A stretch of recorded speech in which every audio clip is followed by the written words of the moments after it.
Ladies and gentlemen, introducing the pound-for-pound best radio show around the world, it's Leave It in the Ring. We're back live on the air, and I believe we got our guest calling in right now who just had a great fight, talking about being an underdog and proving everybody wrong. Jesse Brinkley. What's up, brother? How you doing, man? Oh, I'm doing excellent. Thank you for having me on. Hey, I appreciate you coming on, man. You obviously were in a fight. Your eyes definitely showed that. And let me ask you this first off, man. You know, walking into this fight, you said on with Teddy Atlas, you told him, 3 months ago, in my mind, I beat him already. What did you mean by that? Well, I meant that I wasn't physically ready because I was not in 12-round fighting condition, but I was mentally ready, knowing that when I look at a young pit bull like this guy is, I have faced that kind of fighter in the gyms of Top Rank in Las Vegas, in Peter Manfredo's gym, in L.A. when I was on the Contender. I have faced really hard-hitting, strong fighters my whole life. Whether it was, if I didn't get him in the ring, I got him in sparring. So I already knew that this style that guy had, I beat 10 times out of 10. I already knew that. So I was mentally ready, you guys, for this guy. No matter what he did, I knew I would weather the storm, and I knew I'd beat that guy. Jesse, let me ask you this, because obviously, I guess you could say a lot of either commentators or sports analysis or even fight fans, they had no faith in you just because of the fact of you being a TV reality star from the Contender Series. Now that you've done what you needed to do, I'm pretty sure you have gained the respect from a lot of fight fans. How does it feel, though, to really sit back and go, well, I knew I was a good fighter from the get-go, just you guys didn't know? No, this fight didn't prove nothing to me, to be honest with you. And if it, I don't believe it proved that much to anybody who knew me. And everybody who knew me put all their freaking life savings on me that night, because we all knew when I go get in shape, I'm 100%. I will beat any world champion out there any given night, or I'll give him a draw, or the toughest fight he's ever had. In saying that, the only people I proved wrong were maybe Teddy Atlas, maybe a couple of the boxing people that put me at 2-to-1 underdog. When I said I was a 2-to-1 underdog, I laughed. I thought, well, how hard does this guy really hit? He's just another human. Right. I mean, how hard could you really hit? That's why the first round I just kind of was weathering the storm, and he hit me and my eye was swollen shut. That's when I was like, wow, he does really hit that hard. But he didn't hit hard enough to knock me out. No way. It seemed that the maturity kicked in your career right now. It seemed like you stuck to a game plan. You didn't fold. You didn't fall off of it. You slugged when you needed to slug with him. Do you see a difference in your career right now? Well, yeah, I do really see a maturity. I've really matured in the ring as well as out of the ring. I don't feel that I'm a better fighter than I was 6-7 years ago when I was with Miguel Diaz and Rafael Garcia and them at Top Rank in Vegas. I was 21-1 when I went on the Contender. People always see me like, well, that's what really built you. Well, that's what exposed me, but I was already a dangerous built fighter before that. I think I was immature. I had some maturity levels to grow up through after that, because I hit rock bottom. After I got beat a couple times, I hit rock bottom. And the guys that beat me wouldn't rematch me to save their lives. They're like, no way, we were lucky to get through the fight against you. And I'm like, man, that's sad. Come on, give me a chance. I lost my coach. I lost my promoter. I lost my managers. I lost everything I had after I lost to Joey Spina in the 11th round that night, after I pitched a shutout. It was like, it was like a game 0-0 baseball game. You pitch a shutout, one hit, one home run, the game's over. They win by one run. Pretty much fired by everybody, the coach, the promoters, the managers, everything. Everybody let me go, and I felt that I was so gifted. It's my eye-hand coordination. I was talented at what I did or what I do, that I could always kind of burn the candles at both ends. This fight was supposed to be an elimination bout to get at the champion, Lushan Butte. That doesn't seem like, for some reason, there's rumors that Edison Miranda's going to get a shot at him. What are your thoughts about that? And does that kind of piss you off a little bit that, wait a minute, you guys first faced elimination bout, now you saw exactly what I was able to do. I trained my ass off, I go out there, do my job, and now I don't get the prize at the end? You know what? The world champion Lucien Boutte probably watched my performance that night and decided to go a different route.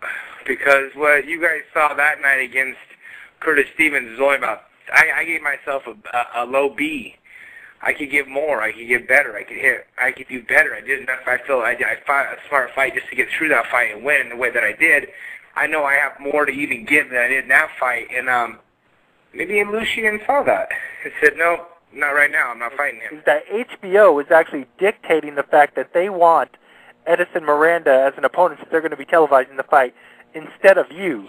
Now, that seems to be disrespecting you, as an opponent. I'm just curious what to hear your thoughts on that. Well, if that's the way that it's going, then it's been the story of my life. It's been hard to get networks to take me serious, and I don't know if it's because I'm a fighter that is not taken serious, but everybody who has fought me has barely got through me, a couple of them, and the ones that didn't get through me said, wow, your punch is really underestimated, blah, blah, blah. But so what do you do in the interim? I mean, because that fight's going to happen most likely in March. Talking about who's a big, scary man to fight, but I'll try him out, is Saki Obika for the WBO. Broadcast, Teddy Atlas was talking about how, and Joe Tessitore, they were talking about, man, that this fight could turn around at the drop of a hat because Curtis Stevens has that power. But, were you actually scared of that power when you were in that ring? Bro, between me and you, and I'm not talking any crap or any shit because I beat him. I did not. That's exactly what my corner said to me when we were all done in the fight. Yes, I'll get right back to that. But yes, my face in the first round, I could feel it swollen shut. We wanted to get through round one, not get caught because this guy was supposed to be able to hit like King Kong. Well, obviously he has a lot of lead in his hands because he was swelling my eyes up with every shot he hit me with. So maybe that's from 14 years of getting hit that I have older skin now. Maybe it just swells up. But I don't spar in a headgear. I use a bar when I spar, so my face isn't really getting toughened up like a lot of prize fighters will get toughened up, So maybe my skin's a little bit more susceptible to swelling up early, maybe I think, but I don't care. I don't want the abuse in the gym on my face, so I'm going to catch it that night in the fight. So maybe that was another reason it swells up so easy right there, but he did not have the power that I thought he had. Yes, he can hit very hard. Yes, he's a strong, strong guy. He's extremely fast, but he did not have, to answer all of those questions about his power, no, he does not hit like people think he hits. He's not a 68-pound puncher, no. I just wanted to say, man, I'm one of those guys who, after seeing you on the Contender, man, I underestimated you too, man.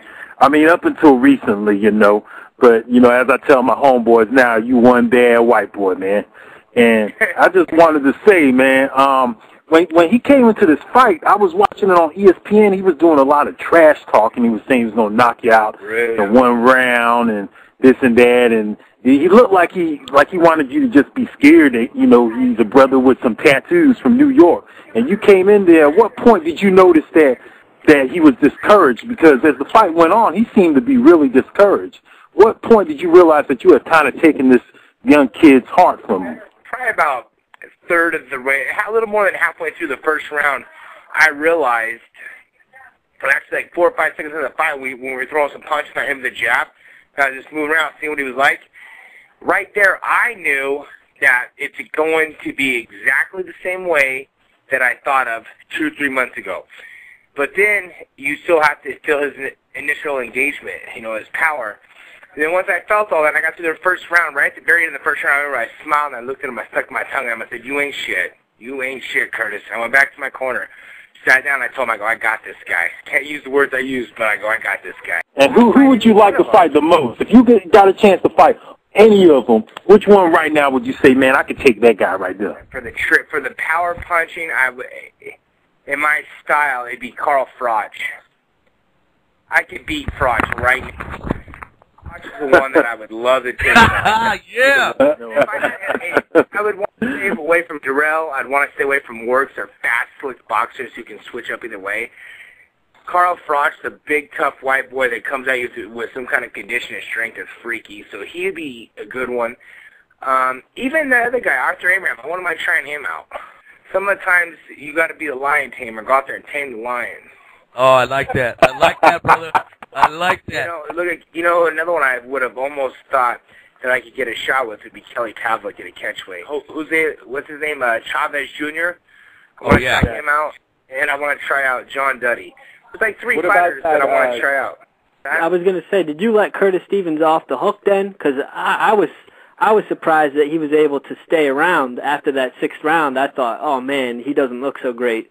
And then he did make it 6 more rounds. Granted, he did go down again in the 12th, but he made it. Me as a young guy, young Jesse Brinkley would have knocked him so cold after I knocked him down. Next couple rounds, I would have put him to sleep, or else, not knowing what power really is like he has, I would have gotten knocked cold trying to put him to sleep. A